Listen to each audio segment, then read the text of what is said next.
To remove and install the rear drive shaft on your Ranger XD 1500, follow these steps.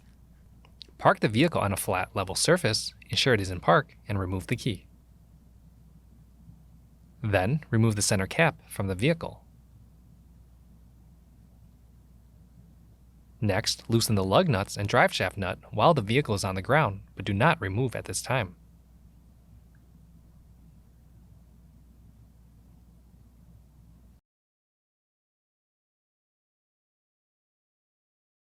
After this, safely elevate the vehicle. Reference your owner's manual for proper lifting techniques.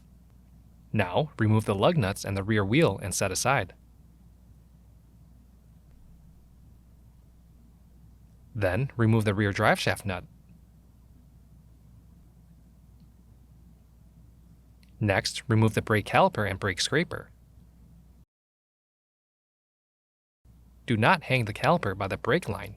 Use a wire to hang the caliper to prevent damage to the brake line. Continue by removing the rotor and set aside.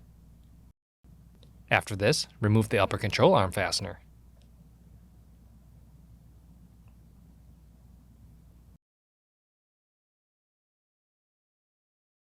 Then, remove the lower control arm fastener.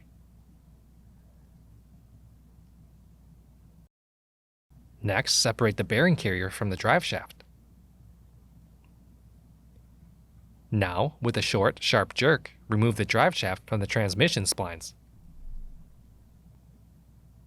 Then, on the gear case end of the drive shaft, inspect the O-ring for wear, cracks, or other damage, and verify the O-ring is in place. Replace if needed. Continue by inspecting the CV boots to ensure there are no cuts, wear, or damage. Replace if needed. If reusing the drive shaft, remove and discard the circlip. Then, install a new circlip into the groove on the end of the drive shaft and ensure it is fully seated.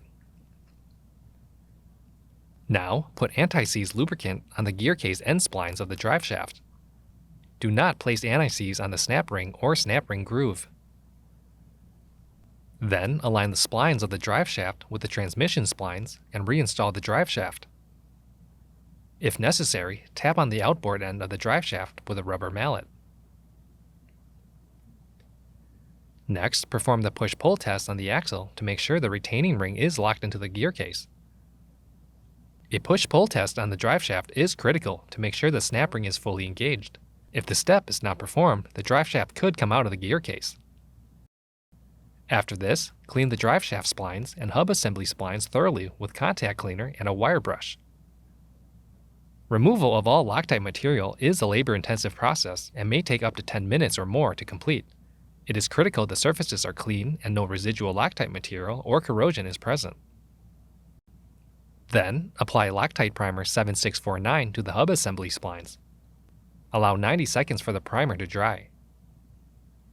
Warning: do not inhale Loctite primer. Follow all directions and safety precautions on the safety label. Next, apply Loctite 680 to the hub side splines of the drive shaft.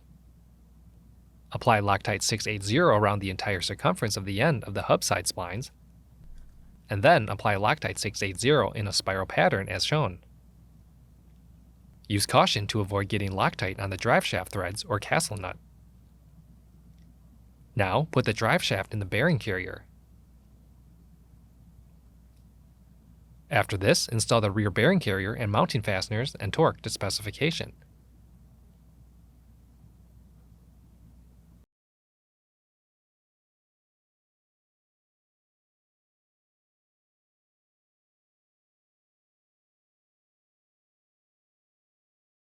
Continue by installing the rear brake rotor. Then, install the rear brake caliper assembly and new mounting bolts. Torque to specification. New bolts have a pre-applied locking agent, which is destroyed upon removal.